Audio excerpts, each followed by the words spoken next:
Assalamualaikum warahmatullahi wabarakatuh. Pada kesempatan ini saya akan mencoba menjelaskan tentang konsep Tuhan dalam kajian filsafat Islam. Sebagaimana kita ketahui bahwa pembahasan tentang konsep Tuhan itu memang menjadi suatu bahasan dalam Islam, walaupun pembahasan tentang konsep Tuhan ini sebagian menganggap sangat sensitif, ya, sehingga sangat berhati-hati sekali dalam membahas ini dan menganggap bahwa ini sesuatu yang memang hanya sekedar tahu sedikit saja lalu sudah cukup.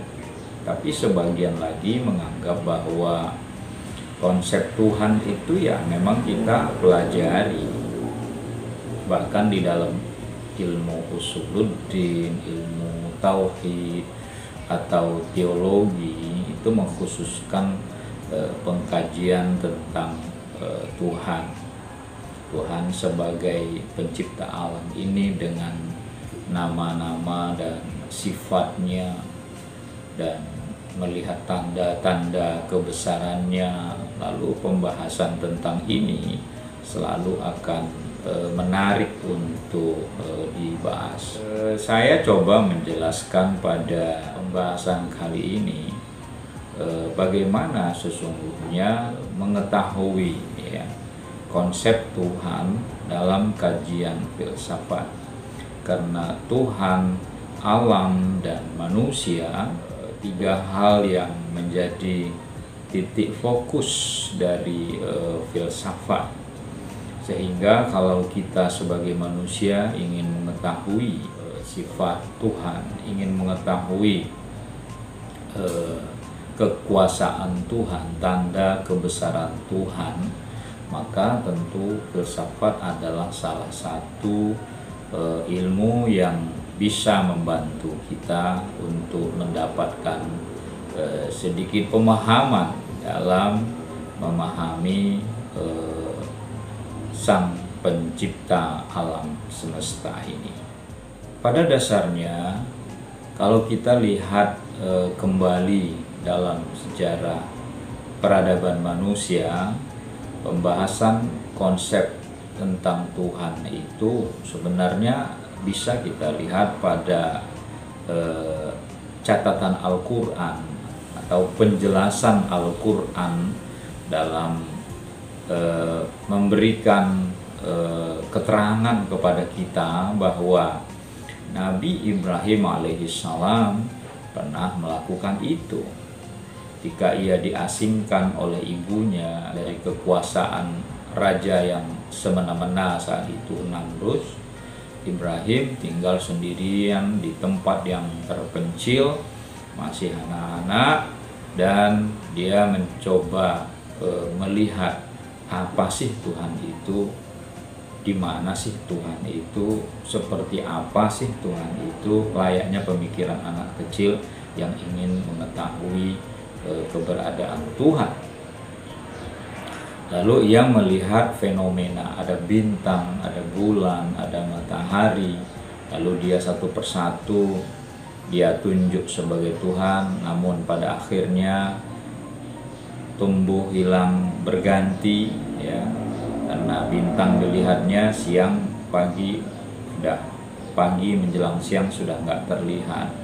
Lalu lihat matahari muncul pagi sore dan tidak terlihat. Bulan muncul menjelang malam, lalu menjelang pagi juga tidak terlihat dan tidak abadi. Seukuran anak-anak, Ibrahim ini adalah seorang yang cerdas tentunya. Bagaimana ia melihat, mencoba mengetahui Tuhan dengan metode empirisme dalam filsafat, yaitu dari pengamatan, dari pengalaman yang ia lihat dan ia saksikan pada saat itu. Walaupun pada akhirnya dia tahu bahwa itu bukanlah Tuhan, karena di kepalanya atau di pemikirannya Tuhan itu tentu sesuatu yang abadi yang tidak bisa hilang begitu saja. Lalu kalau kita lihat dalam pemikiran Yunani, konsep tentang Tuhan secara spesifik sebagai sebuah kajian itu sudah dilakukan oleh filsuf Yunani berabad-abad yang lalu. Salah satu filsuf Yunani yang coba saya jelaskan ini yaitu Aristoteles yang hidup 384 dan 322, sebagaimana gurunya Plato menyebutkan bahwa pengertian filosofis tentang Tuhan berasal dari dua sumber, jiwa dan gerakan bintang. Penggerak pertama dari alam semesta adalah dewa tertinggi menurut Aristoteles. Dunia menurutnya kekal, tapi puncaknya bukan ideal. Dewa tertinggi ini, Tuhan adalah merupakan penguasa, pencipta alam semesta ini. Nah, dewa tertinggi menciptakan dunia ini menurut Aristoteles. Lalu jiwa bukanlah dewa abadi seperti jiwa platonis seperti yang dikatakan oleh gurunya atau pendapat yang mendukung pendapat gurunya Plato, melainkan ditentukan untuk binasa bersama tubuh. Lalu Tuhan itu berada di surga dan tidak mengurusi manusia di dunia. Adalah manusia yang mengurus dunia ini. Bagi Aristoteles, Tuhan adalah penggerak pertama, lalu yang menggerakkan alam semesta ini, yang memakmurkan, yang mengeksploitasi, yang memajukan, yang mengelola, itu adalah manusia sendiri. Kalau ini tentu saja pandangan filsuf Yunani yang mencoba memberikan penjelasan kepada kita bahwa satu poin penting, Tuhan itu adalah penggerak pertama, pencipta pertama alam semesta ini. Kalau dalam filsafat Islam, bagaimana konsep Tuhan? Ya. Kalau kita baca, ya, secara umum digambarkan bahwa dalam filsafat Islam pembahasan tentang konsep ketuhanan, sama halnya dalam filsafat, ada filsafat ketuhanan dalam Islam, atau ilmu tauhid, ilmu usuluddin yang tadi coba saya jelaskan di awal, bahwa manusia diajarkan untuk mengenal Tuhan melalui pikiran, ya. Kemudian kita diajarkan untuk mengenal Tuhan dari tanda-tanda kebesaran Tuhan dengan alam nyata ini sebagai buku yang bisa kita baca dan kita pikirkan. Dengan kata lain, bahwa filsafat ketuhanan dalam Islam atau konsep Tuhan dalam Islam bersama-sama bertolak dari ajaran Islam itu sendiri, di mana Al-Quran sebagai sumber rujukan utamanya. Bahkan dalam surat Al-Ikhlas jelas sekali bahwa Tuhan menunjukkan berdasarkan ayat qauliyahnya bahwa Tuhan yang kita sembah itu adalah Tuhan yang esa.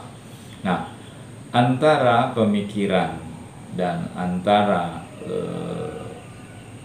ayat-ayat Tuhan dan antara pengamatan manusia tentang kebesarannya Tuhan kepada kita diperlihatkan berdasarkan ayat-ayat kauniyah. Ini adalah 3 rujukan yang bisa kita pelajari, yang bisa kita teliti. Bagaimana kita memahami konsep Tuhan melalui akal pikiran yang Tuhan berikan. Kita mencerna, kita berpikir, kita mendiskusikannya. Lalu bagaimana kita melihat tanda kebesaran Tuhan melalui ciptaannya, melalui alam ini, dari bumi yang Allah ciptakan ini, dari langit yang Allah tinggikan dari kita, itu adalah modal kita untuk melihat betapa maha kuasanya Tuhan. Lalu dalam ayat-ayat qauliyahnya Allah, kita bisa lihat dalam Al-Quran bagaimana Allah menunjukkan dirinya dengan firman-Nya. Lalu apa yang Allah tunjukkan kepada kita melalui qauliyahnya itu, kita menjadi jelas dan menjadi paham bahwa eksistensi dan keberadaan Tuhan bisa kita lihat dari firman Allah yang ada dalam kitab suci tersebut. Nah, baik melalui akal pikiran, melalui pengamatan dan pengalaman, dan melalui ayat-ayat Al-Quran, masing-masing cara dan jalan tersebut itu memiliki metode yang berbeda, dan metode yang didapatkan dari semua itu tentu dengan mempelajarinya. Kalau kita menggunakan nalar kita dengan cara yang benar, tentu kita akan tahu hasil dari pemikiran kita. Begitu juga ketika kita melakukan pengamatan dengan benar, maka kita juga akan melihat hasil dari apa yang kita amati. Lalu bila kita gunakan dengan mengkaji ayat-ayat firman Tuhan melalui ilmu hermeneutik, ilmu tafsir, ilmu balaghah, dan banyak ilmu yang kita gunakan dalam mengkajinya itu, tentu kita akan menemukan jawaban-jawaban yang selama ini kita cari. Menurut Al-Kindi tidak jauh berbeda konsepnya dengan filsuf seperti Aristoteles dan Plato. Dia menyebut Tuhan itu adalah penggerak pertama, al-muharrikul awal. Wujudnya Tuhan itu bukan karena sebab lain. Jadi adanya Tuhan itu, keberadaan Tuhan itu bukan karena ada sebab lain yang membuat Tuhan itu ada. Tuhan adalah menurut Al-Kindi zat yang menciptakan segala sesuatu dari tidak ada, atau menciptakan sesuatu dari tidak ada menjadi ada. Tuhan adalah zat yang menyempurnakan, tetapi ia tidak disempurnakan. Nah, pengertian ini menurut Al-Kindi mengandung unsur yang pertama, sebab utama. Sebab utama ini adalah wujud, mencipta, dan sempurna. Jadi Tuhan bagi Al-Kindi adalah yang maha sempurna dalam menciptakan segala wujud. Nah, zat sempurna yang wujud dengan sendirinya. Jadi Tuhan itu adalah zat yang sempurna dalam menciptakan dengan sempurna, dan dengan ciptaan yang sempurna menciptakan segala yang ada. Nah, zat yang sempurna dalam wujud ini itu berdiri dengan sendirinya. Karena zat itu ada dengan sendirinya dan menciptakan segala yang ada, maka kesimpulan dari Al-Kindi tentang Tuhan, ia tidak memiliki awal dan ia tidak memiliki akhir. Dengan demikian Tuhan menurut Al-Kindi disebut sebagai sebab pertama. Kemudian dalam kajian konsep Tuhan di dalam Islam melahirkan teolog atau mutakallimin, ya, atau ahli ilmu kalam dalam Islam. Dan aliran-aliran ini akhirnya menyebabkan dalam Islam itu muncul kelompok-kelompok teologis dengan pandangan-pandangan mereka tersendiri. Misalnya paling tidak terlihat pada 4 aliran besar di dalam Islam. Yang pertama adalah aliran Qadariyah, di mana aliran ini mendukung pendapat yang mengatakan bahwa manusia memiliki kebebasan berkehendak. Jadi menurut Qadariyah ini kita itu adalah free man, kita itu adalah orang yang bebas dalam melakukan sesuatu, dalam memikirkan sesuatu tanpa intervensi lain. Lalu yang kedua adalah Jabariyah, bahwa pandangannya mengatakan manusia tidak memiliki kehendak, Tuhanlah yang menggerakkan kita. Tolak belakang dari Qadariyah. Jabariyah ini atau yang disebut juga dengan aliran fatalisme itu menganggap bahwa manusia itu sebenarnya tidak bisa memiliki keinginan atau kehendak. Tetapi manusia itu ketika memiliki keinginan atau kehendak bukan dari manusia itu sendiri, tapi Tuhanlah yang menggerakkan kehendak dari manusia tersebut. Lalu yang ketiga adalah Mu'tazilah, ya, yang menekan peran akal, peran rasional atau nalar atau reason dalam Islam dalam memahami ajaran-ajaran Islam. Jadi kalau bagi kaum Mu'tazilah ini reason is power. Jadi nalar itu adalah kekuatan. Maka dalam memahami segala sesuatu, gunakanlah nalar kita. Dan mereka dalam mengkaji Islam atau mengkaji sifat Tuhan termasuk di dalamnya, seperti yang kita bahas sekarang ini, itu sangat menekankan pada kekuatan nalar. Lalu yang keempat adalah aliran Asy'ariyah dan Maturidiyah, atau yang kelompok ini sering menyebutkan diri, ya, dan ini sebagai besar umat Islam dengan aswaja Ahlus Sunnah wal Jamaah, bahwa manusia memiliki kebebasan berkehendak, tetapi Tuhan yang menentukan. Jadi dia semacam sintesa dari berbagai pandangan aliran-aliran sebelumnya atau aliran yang lain. Kalau kita kelompokkan dari beberapa aliran yang barusan saya sebutkan itu, maka aliran yang berbicara tentang konsep Tuhan atau konsep teologi secara umum dalam Islam itu, maka bisa dikelompokkan menjadi tiga. Yang pertama itu adalah kelompok tradisional, yang kedua adalah kelompok liberal, dan yang ketiga adalah di antara keduanya. Kalau kelompok tradisional ini dalam berargumen lebih mengedepankan pada nas, ya, daripada akal. Jadi argumen dalil-dalil naklinya lebih muncul, atau dalil-dalil Al-Qur'annya, ya. Mereka ini yang tradisional ini itu memahami nas atau ayat Al-Quran secara tekstual. Nah, apa adanya. Kelompok ini terwakili dalam aliran Jabariyah. Lalu yang kedua adalah kelompok liberal, ya, dalam berargumen lebih mengedepankan akal daripada nas. Jadi dominan menggunakan akal atau rasio daripada teks-teks ayat-ayat Al-Quran. Nah, memahami nas secara kontekstual, ya. Jadi ayat-ayat Al-Quran itu tidak dipahami secara tekstual, tetapi justru melihat konteksnya atau kekiniannya. Lalu kelompok ini masuk di dalamnya adalah Qadariyah dan Mu'tazilah.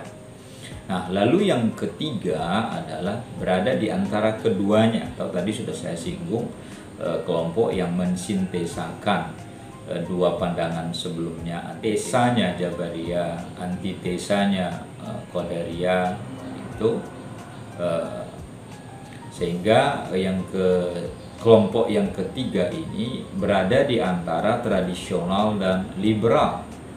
Kelompok ini dalam berargumen membedakan mana yang lebih mengedepankan nas atau mana yang mengedepankan akal atau rasio.